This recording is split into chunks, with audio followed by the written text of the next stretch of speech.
Everybody set? Okay. Well, thank you for coming. This press release is in reference to a shooting that occurred in Milton, Florida on Bent Tree Road in the early morning hours of last Saturday. Deputies were called to Bent Tree in reference to a suspicious person. While en route, they received information that shots had been fired.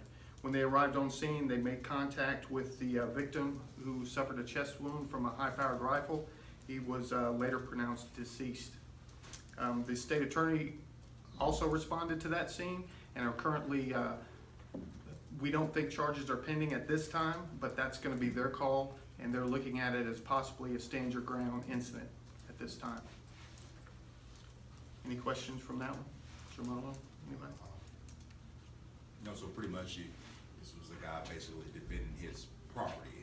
Right. There was a baseball bat discovered on scene also that we were told he brought that with him. The deceased actually came at him with a baseball bat, and that's what transpired.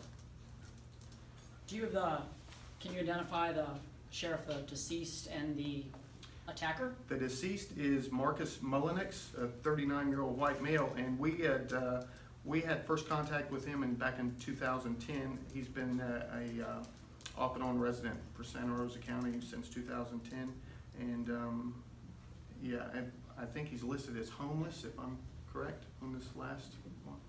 And he's the deceased, sir, I'm sorry. Correct. And as for the shooter right now, we're not releasing that at the moment.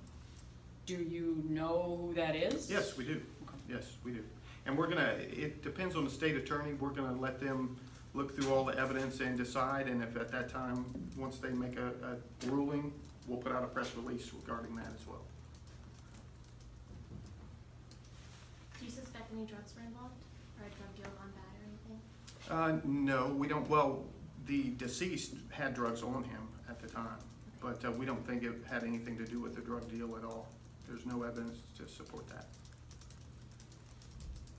All right, I want to just make sure I understand. You said the shooter's identity, that's up to the state attorney to... No, we know who fired the shot. No, but to release it. Right, we're gonna release that after they make their determination whether charges will be filed or if they determine it to be a stand your ground incident.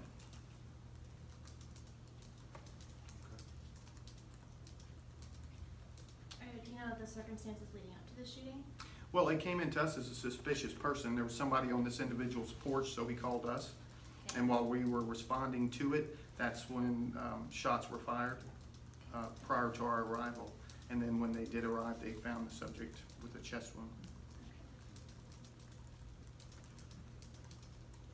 Can you tell us if the shooter is male, female, or age? I'll tell you, he's a longtime resident of the address that we responded to, and he is a male. Was he injured in the altercation at all? That we haven't really determined yet. We don't believe so. He said the attorney's office, the attorney's office took it, right? Correct. Right. The state attorney's office responded to the scene. Once it was secured, they responded to the scene and are working with our investigators, and they will make a determination. And as soon as they make that determination, we will put it out. Okay. Whether charges are going to be filed or if it's just a straight up stand your ground. Correct. Anything else on that one? When did the real quick? When did the deceased die? On scene? On later on? Do you know? We got the call at 12:30 a.m. They arrived very shortly afterwards, and I don't know if he was he transported or not, or called at the scene. They put him in the ambulance. He was pronounced in the ambulance on scene. Okay, so he was pronounced deceased on scene.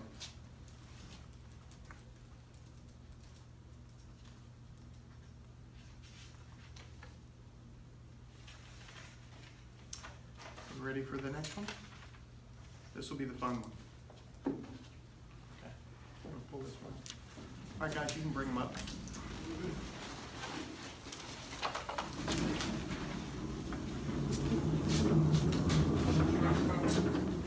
you undercover? I was this morning, I got up early to do the work. Can we shoot your face?